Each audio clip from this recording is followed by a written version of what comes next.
The red leather Provenance file was still open in Maya Thorne's hands when Julian Thorne signed the final acquisition document. Across the private auction room, applause followed a multi-million-dollar winning bid. Julian stood in a black tailored suit, smiling as the disputed masterpiece was formally transferred. Beside him, Elena Vance glowed in an ivory silk dress, accepting the painting as if it were a crown. Then Julian raised his glass. Maya understands records. Elena understands beauty. He said it softly enough to sound elegant and loudly enough for the collectors to understand the replacement. A few collectors laughed. Several turned toward Maya. No one noticed the highlighted notation inside the red file. The provenance chain attached to the painting had already been flagged for unresolved ownership questions. Maya did not react. She studied the page instead. In that moment, she understood something colder than betrayal. Julian had not simply chosen another woman. He had mistaken value for display. That was the real problem. Then she closed the file. Maya left the auction floor before the celebration reached its peak. No dramatic exit. No confrontation. The gallery corridors were quieter than the room she had just abandoned, lined with works whose histories mattered more than the people currently admiring them. She moved through the secured collection wing and entered a private review office reserved for authentication personnel. The red file remained in her hand. The file stayed red. On the desk sat a terminal connected to the International Provenance Registry, a system Julian barely understood and Elena had probably never heard of. Maya logged in using credentials she had carried for years. Her access reached deeper than any collector's fortune. She opened the disputed record attached to the painting. The ownership concern was still active. The supporting documentation remained incomplete. Several historical transfers required renewed verification. History mattered. Most collectors would have ignored those warnings. Julian certainly had. He believed the winning bid itself created legitimacy. Maya knew legitimacy traveled in the opposite direction. First came proof. Then came value. She reviewed the chain again. Then she reviewed it a third time. Nothing had changed. The risk was real. More importantly, the system allowed a formal reassessment request whenever unresolved provenance issues threatened market confidence. That authority existed to protect cultural history from becoming a luxury costume for the wealthy. Maya understood the rule because she had helped build part of the framework behind it. Julian never cared enough to ask how those protections worked. He only enjoyed the advantages they provided. He had miscalculated. Maya opened a secure submission window. Her finger hovered over the authorization field for several seconds. Not because she doubted the evidence, because she understood what would happen next. Once initiated, the review process would spread through authentication networks, insurers, collectors, archives, and institutions. Questions would begin. Confidence would weaken. The painting would no longer be judged by its purchase price, but by the strength of its documented history. That distinction could change everything. Verify it. Maya entered the authorization code. The request moved into the system. She watched the confirmation appear on the screen. No alarm sounded. No audience witnessed the moment. The world remained exactly as it had been 1 minute earlier. Yet the first move was already irreversible. Maya closed the terminal, secured the red file beneath her arm, and walked toward the exit. Behind her, Julian was still celebrating ownership. Ahead of her, the painting was about to face the only question money could not answer. An hour after submitting the review request, Maya sat alone inside a secured archive facility several miles from the auction house. The room held no luxury and offered no applause. Shelves stretched across the walls, filled with acquisition records, ownership transfers, exhibition catalogs, and forgotten histories. This was where value survived after attention disappeared. The red provenance file rested beside her. The file stayed red. Maya opened it again and slowly turned to the earliest documentation connected to the painting Julian had purchased. The records traced decades of ownership, legal transfers, restoration notes, and private collections. Some of the signatures belonged to people long gone. Some institutions no longer existed. Yet their records remained. Their decisions still mattered. She studied each page carefully. Then she stopped. A handwritten notation from years earlier sat near the margin of a preservation report. Maya remembered reading it for the first time long before she married Julian. Back then she had admired the painting because it carried a story larger than any buyer. It represented stewardship, not possession. That memory settled heavily across the room. Then she understood. The deepest wound had nothing to do with Elena. Elena was simply the latest audience member in a performance Julian had been perfecting for years. The real injury was quieter. Julian had stood beside Maya through countless dinners, private viewings, and collector events.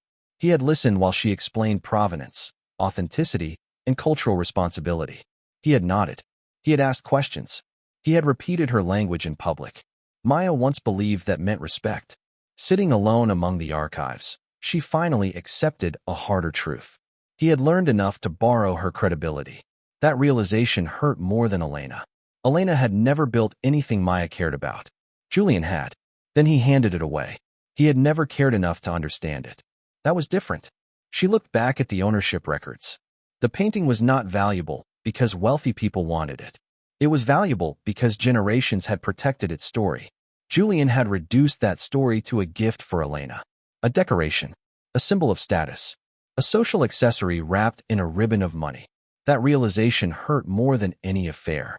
Then she closed the folder for a moment and leaned back in silence. No tears came. None were necessary. She was not grieving the loss of a husband. She was grieving the collapse of an illusion. For years she believed she was building a life with someone who respected truth. Instead, she had been protecting a man who only respected outcomes. That was the breaking point. Not anger. Clarity. Maya reopened the file and reviewed her own position. The International Authentication Network still trusted her judgment. The registry still recognized her authority. Her professional relationships remained intact. The historical archives remained accessible.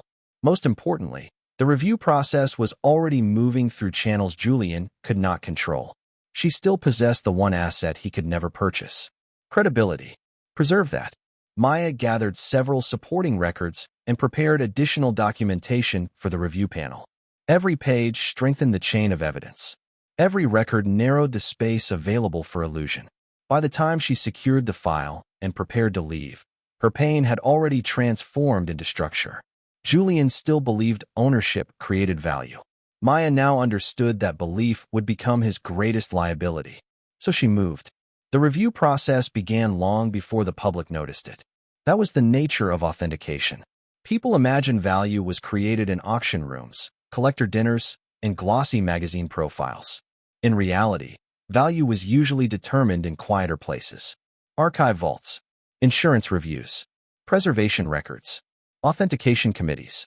Maya understood that ecosystem better than almost anyone. 3 days after the auction, she arrived at a restricted research facility carrying the red Provenance file beneath her arm. The file stayed red. Inside a private records chamber, she assembled a complete chain of documentation connected to the disputed painting. Ownership transfers, restoration certifications, export permits, estate records, exhibition histories. Every document told part of a story. Every missing document created risk. She wasn't building an attack. She was rebuilding the truth. Verify the chain. Maya submitted additional supporting materials to the International Review Panel overseeing the reassessment. The process followed strict protocols. Independent reviewers examined inconsistencies. Historical records were compared against existing registrations. Insurance databases were cross-checked. Private collection histories were verified. The system moved slowly by design because accuracy mattered more than speed. That patience frustrated wealthy buyers. It protected everyone else. As the review advanced, Maya noticed a pattern she had seen many times throughout her career. People with genuine expertise rarely demanded recognition. People desperate for recognition usually revealed themselves without realizing it. Julian belonged firmly to the second category. Across the city, he was enjoying the attention generated by his purchase. Luxury publications featured photographs of him beside the painting. Interviews followed. Invitations multiplied. Elena appeared beside him in nearly every image. But Elena did not merely pose beside the painting. She began explaining it. In one luxury magazine profile, she called the acquisition a triumph of instinct over paperwork. Then she added, "Some people need files to understand beauty. I just feel it." The quote spread quickly through collector circles. Julian approved it because it flattered the story he wanted. Maya saved it because it revealed the lie. Yet Maya paid little attention to the photographs themselves. She watched the interviews. That was where the useful information lived. During one conversation with a lead journalist, Julian spent several minutes describing the cultural significance of the acquisition. He repeated phrases Maya had once used in private discussions. He referenced stewardship, legacy, historical preservation. The language sounded familiar because it was. But then the journalist asked a simple question about the painting's ownership history before its emergence on the modern market. Julian redirected the conversation almost immediately.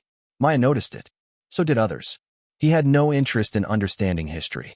He only wanted to own the appearance of understanding. There it was. Another interview produced a similar result. When asked why the acquisition mattered personally, Julian spoke at length about influence, cultural leadership, and shaping public taste. He spoke very little about the artwork itself. Maya watched the recording twice. Then she archived it. Preserve that. The deeper issue was becoming clearer. Julian's weakness had never been greed. It was insecurity, disguised as confidence.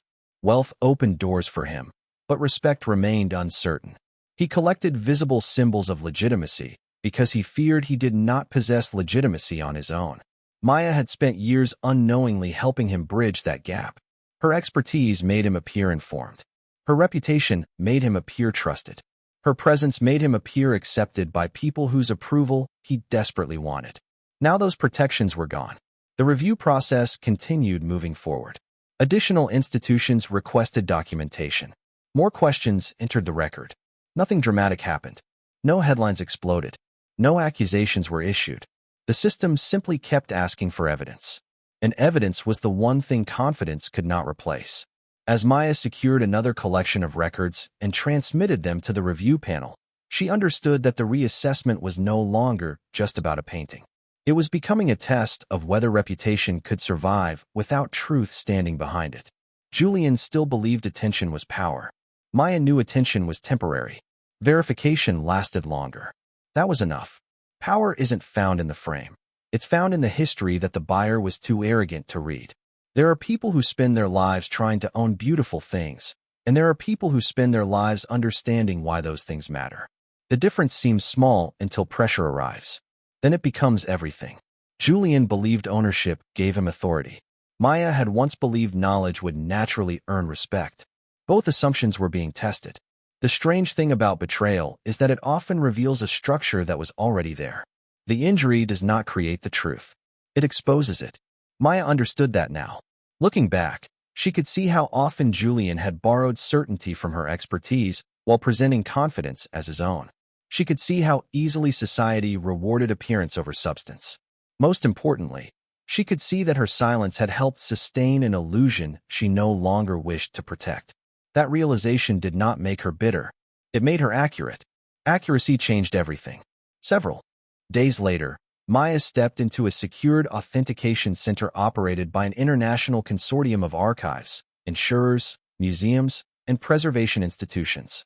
The building carried none of the glamour associated with elite galleries. There were no collectors competing for attention, no luxury photographers, no social media broadcasts. The rooms were filled with records, conservation reports, legal histories, and specialists who spent their careers protecting facts from fashionable narratives. Maya belonged here. A red conference credential rested against her blazer as she entered a restricted review chamber. The red Provenance file remained with her. The file stayed red. Around a long table, authentication reviewers examined supplemental documentation connected to the disputed painting. Maya was not there to control the outcome. The system prohibited that. She was there to ensure every available record entered the review process. That distinction mattered. Truth required structure. One reviewer requested historical transfer records from a private estate. Another questioned a gap in documentation that stretched back decades. A third identified inconsistencies between catalog references and export filings. None of these issues proved misconduct. Yet together they created uncertainty. And uncertainty was dangerous in the art world. Preserve the record. Maya supplied additional supporting materials and watched the review continue. Across the following days, requests spread beyond the original panel. Insurance carriers sought clarification. Collection managers asked questions. Institutional lenders reviewed exposure risks. Quiet conversations began moving through circles that rarely attracted public attention. The painting's story was becoming more important than its price. Meanwhile, Maya learned that Julian had accepted an invitation to speak at a prestigious collector symposium. The timing was almost perfect. While authentication experts searched for evidence, Julian was preparing to present himself as a leading voice in cultural investment. Maya studied the announcement carefully. He wasn't promoting a painting. He was promoting himself. There it was again. The same hunger hidden beneath the confidence. The same need to belong among people whose approval still mattered to him. Maya placed the announcement beside the authentication records and immediately recognized the collision approaching from opposite directions. One side relied on visibility. The other relied on verification. Visibility moved quickly. Verification moved slowly. But verification had a habit of surviving long after attention disappeared. Then she filed another document. The review process expanded. The questions multiplied. And for the first time since leaving the auction house, Maya sensed the balance of power beginning to shift away from spectacle and back toward substance. Not dramatically, not yet, but enough to matter. From the outside, Julian Thorne appeared to be winning. The headlines were favorable. The photographs were flawless.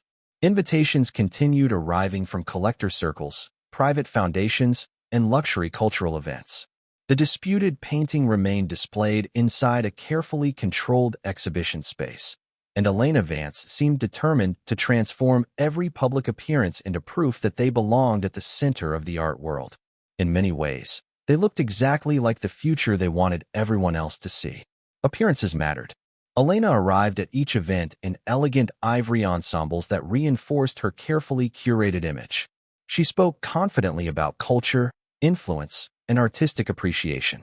Luxury publications quoted her observations. Social media accounts praised her sophistication. The painting appeared behind her so often that it began functioning less like a work of art and more like a stage prop supporting a personal brand. Julian encouraged it. He enjoyed the attention. More importantly, he enjoyed what the attention seemed to imply. Recognition, validation, acceptance.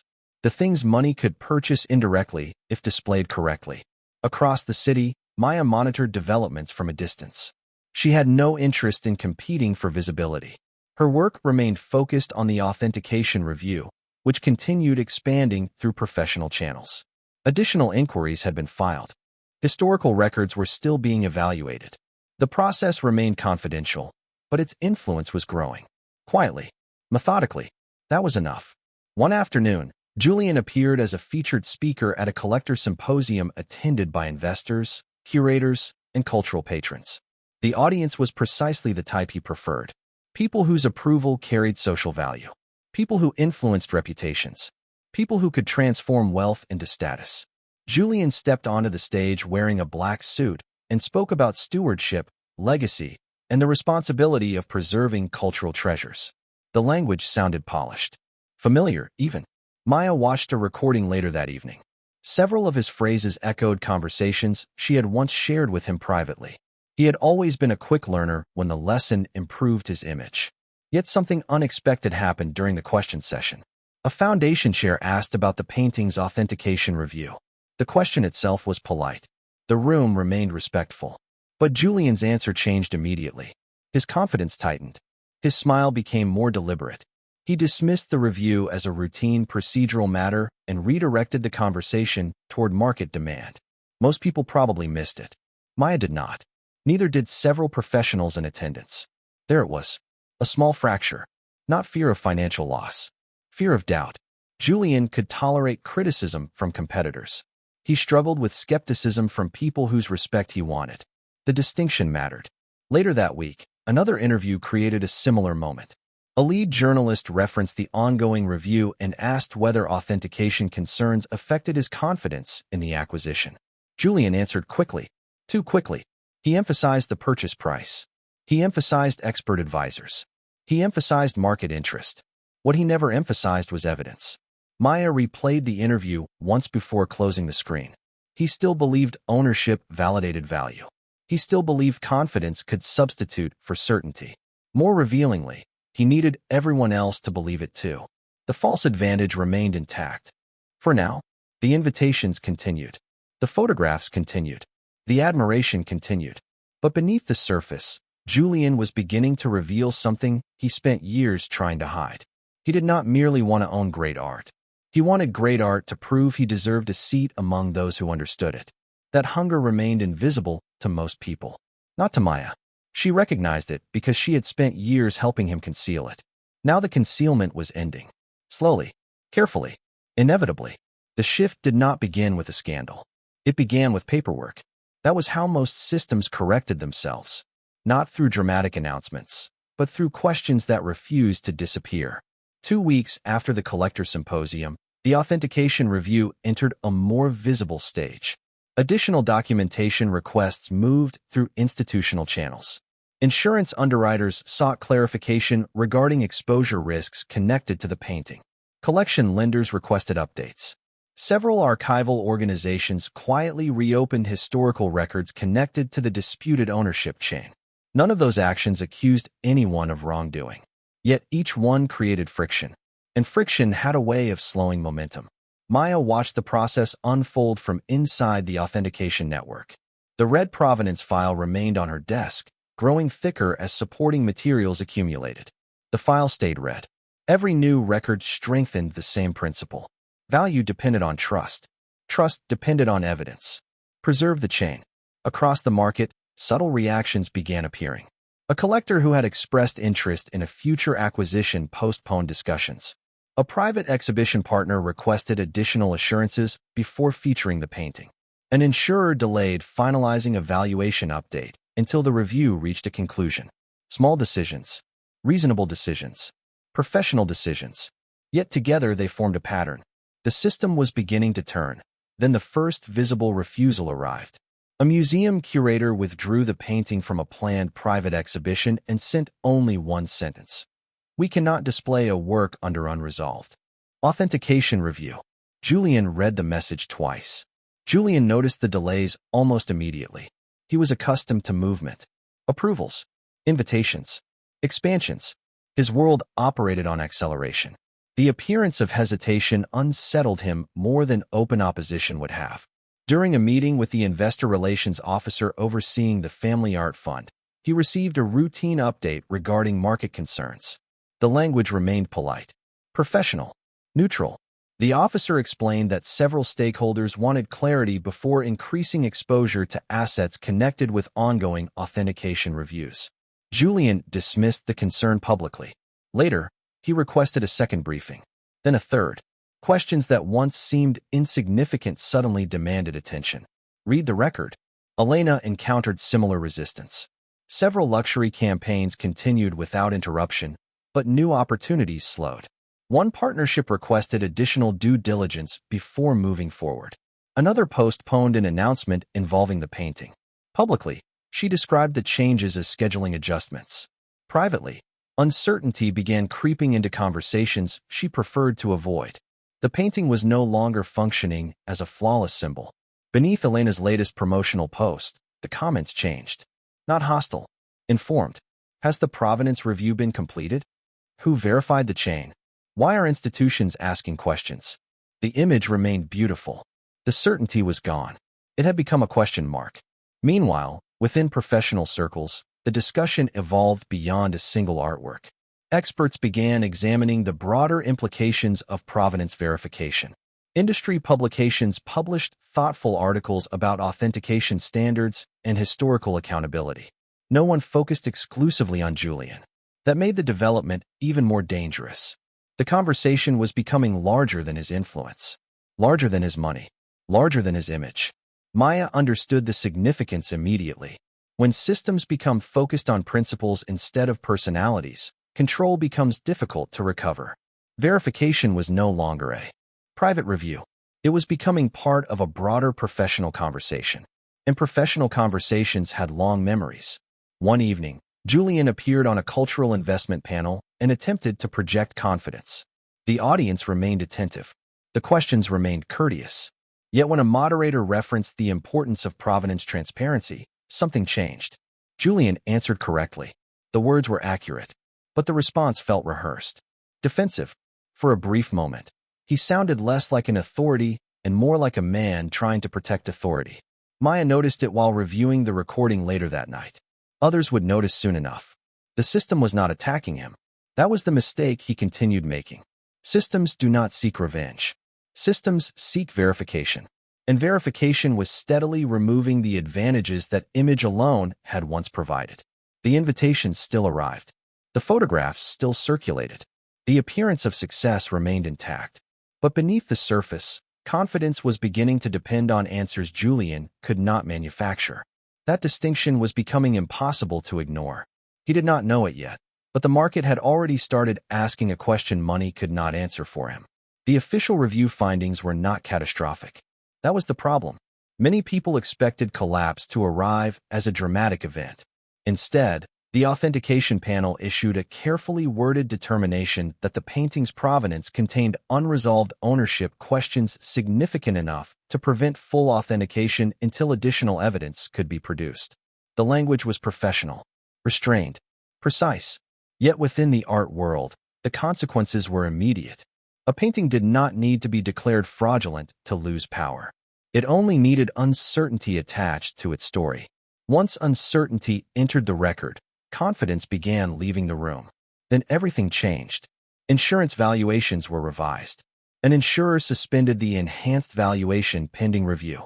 One page, one signature. Millions in perceived value disappeared without anyone raising a voice. Exhibition opportunities were reconsidered. Several institutions quietly removed the painting from future planning discussions. Collectors who once competed for proximity now preferred distance. Nobody attacked Julian publicly. Nobody needed to. The system had already spoken.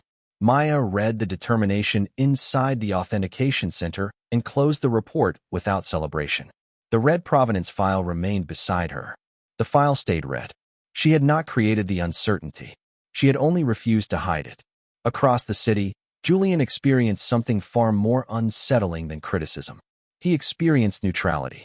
For years, conversations had begun the moment he entered a room. Invitations arrived before he requested them. Doors opened before he reached them. That rhythm had become normal. Now it was changing. At a private collector reception, several conversations ended politely before becoming meaningful. His place card had been moved 3 seats farther from the foundation chair. Nobody explained it. The event coordinator simply smiled with professional calm and guided him to the new position. A foundation chair who once sought his opinion spent most of the evening speaking with other guests.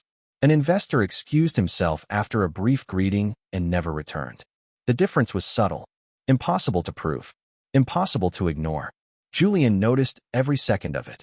Respect had become conditional. One afternoon, he met with the private banker who managed several relationships connected to the art fund. In previous years, recommendations flowed easily. This meeting felt different. The banker remained courteous, but the enthusiasm was gone. The language was measured. The tone was careful. Every answer sounded professionally detached. Julian left frustrated without being able to identify a single offensive remark. That was the point. The loyalty had not disappeared. It had simply become transactional again. Read that carefully. Elena felt the shift as well. A luxury campaign quietly selected another ambassador. A publication reduced coverage. Invitations arrived less frequently than before. For the first time, she asked questions about the review process instead of dismissing it. Her concern was not the painting. It was what the painting represented. Status, access, visibility. Maya had predicted this weeks earlier. Elena stopped asking whether the painting was safe. She started asking how long her name would remain attached to it. That was when Julian understood the admiration he had chosen was also calculating its exit. Meanwhile, the most painful realization arrived for Julian in places no report could document. He watched interviews discussing authentication standards and heard experts speak with admiration about the professionals protecting cultural history. Maya's name surfaced repeatedly, not because she sought attention, because people trusted her judgment. There it was, the wound he had spent years hiding. Julian could tolerate losing value. He struggled to tolerate comparison. Every mention of Maya reminded him that respect followed her naturally, while he spent fortunes trying to purchase a version of it. The truth had begun surfacing, not through accusations, through contrast. He remembered the auction night and suddenly saw it differently. Elena had admired the purchase. Maya had understood the painting. Those were not the same thing. For the first time, that distinction frightened him. The crack widened. The people around him were not abandoning him dramatically. They were doing something worse. They were recalculating him. For the first time, Julian wondered whether the room had ever belonged to him at all. Julian requested the meeting through professional channels, not personal ones. That detail alone revealed how much had changed. Months earlier, he would have assumed access. Now he waited for approval. Maya accepted the request and selected the location herself. The meeting would take place inside a private documentation room attached to the International Authentication Center. No luxury displays. No collectors. No photographers. No audience. Just records. History. Evidence. The things Julian had spent years treating as supporting actors in a story where he believed he was the lead. Maya arrived first. A red blazer rested sharply against her shoulders. The red Provenance file sat on the table beside her. The file stayed red. Through a glass partition, shelves filled with preservation archives stretched into the distance. Every document represented a fact that survived fashion. That felt appropriate. Julian entered several minutes later wearing a dark charcoal suit. He looked composed. Successful men often learn how to perform composure even when certainty has disappeared. Yet Maya noticed the hesitation immediately. His movements were slower. His confidence required more effort. The room no longer belonged to him.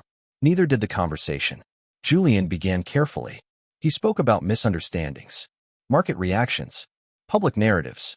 He argued that the situation had grown larger than necessary. He suggested that authentication findings could be interpreted differently. He discussed reputational damage affecting investors and institutions. At no point did he challenge the evidence itself. He understood that would fail. Instead, he focused on consequences. Then he made the request. Not directly. Never directly. He asked whether additional clarification could be provided, whether language might be softened, whether ongoing uncertainty could be resolved through collaboration. The wording remained professional. The meaning was simple. He wanted Maya to help restore confidence. Maya listened without interruption. When he finished, silence settled across the room. Not an uncomfortable silence. A useful one. Then she opened the file. Read page 12. Julian looked down. The page contained one of the earliest records associated with the disputed ownership chain. A historical notation. A preservation concern. A warning that had existed long before the auction. Long before Elena. Long before the headlines. Maya waited until he finished reading. Then she spoke. Her voice remained calm. You never wanted to own great art, Julian. You wanted great art to convince people you belonged in the room. That's why you could spend millions buying a painting, but you never learned why it was valuable. Maya let the silence settle. The collectors respected my judgment. You thought they respected your wealth. Those were never the same thing. The words landed harder than any accusation. Because they were. Accurate. Julian said nothing. Maya continued. She explained what he had spent years refusing to see. He believed the purchase created legitimacy. He believed attention created authority. He believed proximity to expertise was the same thing as expertise itself. You borrowed my credibility and called it your taste. You weren't rejected because you lacked money. You were exposed because you mistook admiration for trust. Every decision flowed from that misunderstanding. Elena had never been the cause. She was evidence. Evidence of the kind of admiration he preferred. Admiration that required no understanding. Admiration that never challenged him. Maya closed the file. You weren't competing with me, she said quietly. You were competing with the fact that people trusted me without needing a price attached to the trust. For the first time, Julian had no response prepared. The wound was fully exposed now. Not financial loss. Not market pressure. Fear. Fear that the respect surrounding Maya had always been genuine while his own depended on performance. Fear that the people he wanted to impress had known the difference all along. The realization settled visibly across his face. Then Maya stood. No anger. No victory speech. No negotiation. She gathered the red Provenance file and moved toward the door. Before leaving, she offered one final truth. Authentication doesn't exist to protect wealth. It exists to protect reality. Then she walked away. Julian remained alone among records he could not influence, histories he could not purchase, and facts that no longer required his permission to exist. The most expensive asset in a gallery isn't the painting on the wall, but the signature that confirms it actually exists. That truth sounds simple until someone spends a lifetime trying to replace it with money. People often imagine power as something visible. A title, a fortune, a headline, a seat at an exclusive table. Yet the strongest forms of power are usually quieter than that. Trust is quiet. Credibility is quiet. Expertise is quiet. They do not need constant attention because they continue working long after attention moves elsewhere. Maya Thorne learned that lesson in the most painful way possible. She was not broken by the affair. She was not broken by public humiliation. She was not broken by watching another woman receive something she valued. What changed her was discovering that the person closest to her never truly understood the thing she had dedicated her life to protecting. Once she accepted that truth, she stopped trying to earn recognition from someone incapable of giving it. Everything became clearer after that. Several months later, the International Art Summit opened before an audience of preservation leaders, museum directors, authentication specialists, collectors, and cultural institutions from around the world. Maya stood on the main stage wearing a tailored red suit. Around her were not investors chasing headlines or influencers chasing attention. These were people committed to protecting cultural memory. That difference mattered. Behind her, a large display introduced a new independent preservation and provenance foundation dedicated to strengthening authentication standards, protecting ownership histories, and supporting transparent stewardship across the art world. Maya had spent months building it, not as an act of revenge, as an act of responsibility. Build something better. The audience listened as she spoke about trust, evidence, and the obligation to preserve truth even when truth becomes inconvenient. Her words carried weight because they came from experience rather than performance. No one needed to wonder whether she belonged in the room. The room already knew. Across the summit hall, several investors gathered around Julian. Their conversation remained civil, professional, yet the dynamic had changed completely. They were no longer asking him to define the future.